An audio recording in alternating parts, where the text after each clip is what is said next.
आदाब, नमस्कार दोस्तों, मैं मेराज अहमद। आज हम एक इंटरेस्टिंग टॉपिक के ऊपर डिस्कशन करेंगे कि इंडिया के लोगों का फेयर स्किन के साथ ऑब्सेशन क्यों है, यानी लोग गोरे ही रंग को ज़्यादा पसंद क्यों करते हैं।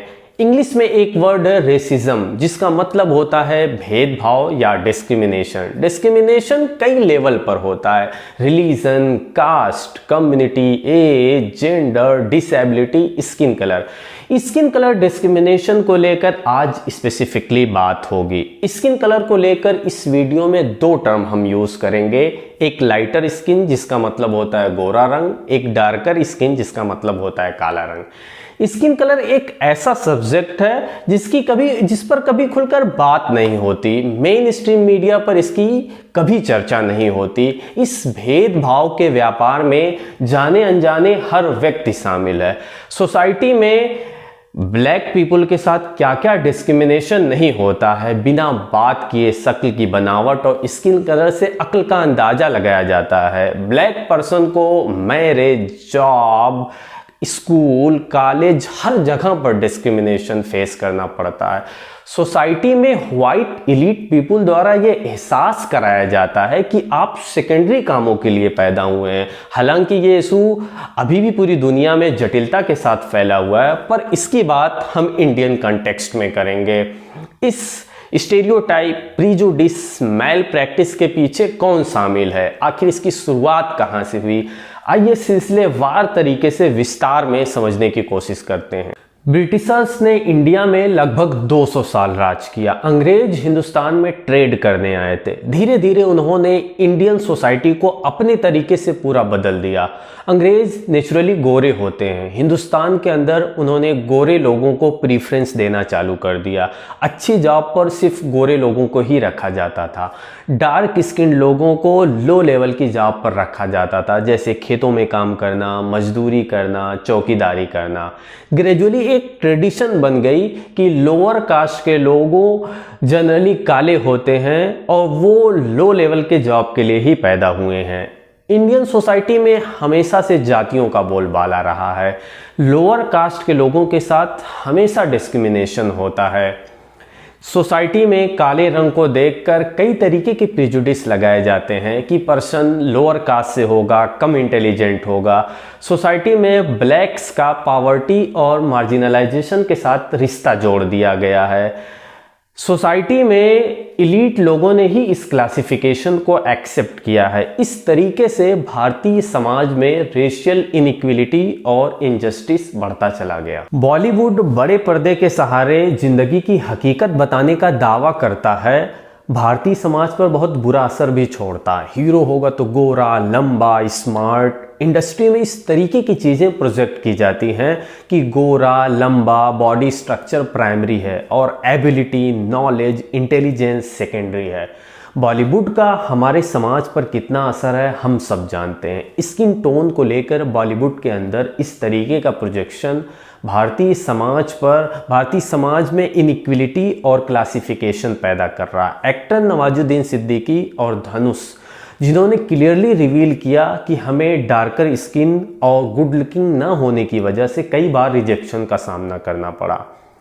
सॉन्ग्स में टाइटल होते हैं गोरिया चुराना मेरा जिया रे, गोरिया रे गोरिया रे, चुरा के दिल मेरा चली गोरिया। क्या ये सॉन्ग्स सिर्फ लाइटर स्किन पीपल के लिए ही कंपोज किए जाते हैं? इस मैल प्रैक्टिस से डार्कर स्किन पीपल पर जो बैड इम्पैक्ट पड़ता है, जो उनका सेंटिमेंट हर्ट होता है, फ्यूचर को लेके वीरानी और अंधेरा नज़र आता है, क्या इस बात का अंदाज़ा बॉलीवुड को है? हालांकि बॉलीवुड के दुनिया भर में फ़ैन हैं और पावर भी है। अगर वो सेंसिटिव इशू जैसे domestic violence, crime against women, colourism, sexism, casteism जैसे इशू को रेज कर समाज में बड़ा ट्रांसफॉर्मेशन ला सकता है। जैसे जैसे सोसाइटी के अंदर डार्कर स्किन लोगों को डिसरिगार्ड और अंडर एस्टिमेट किया गया, एक अल्टरनेटिव के रूप में ब्यूटी ब्रांड्स ने सहारा दिया। ब्यूटी ब्रांड्स ने लाइटर बनाने के लिए बहुत प्रॉमिस किया पर अल्टीमेटली फेल रहा। ब्यूटी ब्रांड्स ने भी गैप पैदा करने का काम किया है। सारे products lighter skin model, actress और एक्टर को एडवर्टीजमेंट के लिए ऑफर किया। फेयर एंड लवली, जिसका हिंदुस्तान के अंदर 10,000 करोड़ का मार्केट है, जो कि 80% मार्केट शेयर है। एक रिसर्च के अकॉर्डिंग लाइटर स्किन गर्ल्स के कंपैरिजन में डार्कर स्किन गर्ल्स 6 टाइम्स ज़्यादा क्रीम और ब्लीच यूज़ करती हैं। ब्यूटी ब्रांड्स कलरिज्म और रेसिज्म को प्रमोट करके समाज के अंदर लगातार गैप पैदा कर रहा। ब्यूटी ब्रांड्स ना सिर्फ सोसाइटल डाइवर्सिटी को ब्रीच कर रहा बल्कि लोगों की स्किन के साथ खेल रहा है। इसका लॉन्ग टर्म यूज़ हार्मफुल है। इससे एलर्जी, डिस्कलरेशन, टेक्सचर अल्टरेशन और परमानेंट स्किन डैमेज हो रहा है। होप्स और पॉसिबिलिटीज़ के आधार पर ब्यूटी ब्रांड्स अपने बाजार तो लगातार बढ़ा रहा है, पर यूथ, वोमेन और मेन के अंदर जो डिसअपॉइंटमेंट और डिसप्लेजर पैदा हो रहा है, क्या वो एड्रेस हो पा रहा है? अपार्थियड वर्ड अपार्टनेस से बना हुआ है, जिसका मतलब होता है अलगाव। 1948 जनरल इलेक्शन, जिसमें नेशनल पार्टी ने अपार्थियड यानी सेग्रीगेशन के नाम पर चुनाव जीत लिया। नेशनल पार्टी का गोल ना सिर्फ ब्लैक पीपल को व्हाइट पीपल के साथ अलग करना था, बल्कि ब्लैक्स को आपस में डिवाइड करना था। 1950 नेशनल पॉपुलेशन रजिस्ट्रेशन एक्ट, जिसमें अपार्थियड लॉ बना दिया गया, जिसमें ब्लैक पीपल के साथ सेपरेशन हर लेवल पर कर दिया गया। ब्लैक पीपल व्हाइट पीपल के साथ मैरिज बैन कर दिया गया, उनके साथ सेक्सुअल रिलेशन बैन कर दिया गया। सब्सिक्वेंटली कई लैंड लॉ आया, जिसमें 80% लैंड व्हाइट पीपल के कंट्रोल में था। ब्लैक पीपल रेस्ट्रिक्टेड एरिया में विदाउट डॉक्यूमेंट मूव नहीं कर सकते थे। ब्लैक पीपल का व्हाइट पीपल के साथ कांटेक्ट बंद कर दिया गया। National party government black people पर जितना एक्सप्लॉयटेशन और परसिक्यूशन कर सकती थी कि 3.5 मिलियन ब्लैक पीपल को फोर्स किया गया उनका घर छोड़ने के लिए। उनको पॉवर्टी और होपलेसनेस में छोड़ दिया गया। हजारों लाखों एक्टिविस्ट को जेल में डाल दिया गया। नेल्सन मंडेला को भी देश के खिलाफ लाइफ इम्प्रिजनमेंट हो गई। 27 साल बाद 11 फरवरी 1990 को रिलीज किया गया। अफ्रीका में व्हाइट और ब्लैक पीपल के साथ इस भेदभाव की ब्रीफ हिस्ट्री है। इस मूवमेंट का असर पूरी दुनिया पर पड़ा।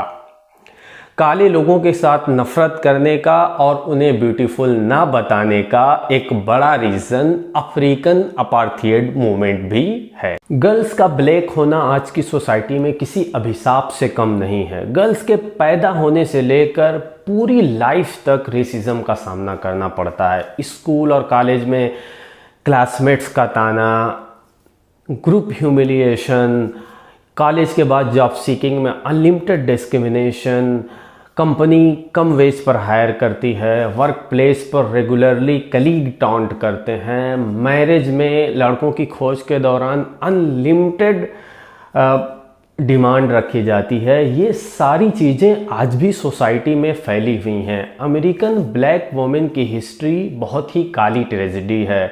ब्लैक वुमेन को वुमेन समझा ही नहीं जाता था, उन्हें सब ह्यूमन समझा जाता था। उनकी वैल्यू सिर्फ लेबर के लिए होती थी। ब्लैक वुमेन को फोर्स किया जाता था कि आप कॉन्क्यूबिन, वोर, वेट नर्सेस और ब्रीडर की तरह काम करें। आप इन सारे टर्म को गूगल पर सर्च कर लीजिएगा, क्योंकि वो इंग्लिश में ही अच्छे लगते हैं। सिरले किसहॉम, बेला एबजॉग, बेटे फ्रेंडन, जिन्होंने सोसाइटी के अंदर वोमेन इनजस्टिस को लेकर एक चिंगारी जलाई कि वोमेन को सिर्फ वोमेन ही समझा जाए, ना कि ऑब्जेक्ट। अमेरिका में ब्लैक पर्सन पर स्लेवरी का एक बड़ा इतिहास रहा है, जिसको 2-4 सेंटेंस में बताना सही नहीं होगा। ब्लैक वोमेन पर एक्सप्लॉयटेशन और डिस्क्रिमिनेशन का असर पूरी दुनिया पर पड़ा। आज भी सोसाइटी में ऐसी एट्रोसिटीज़ पर विश्वास करती है।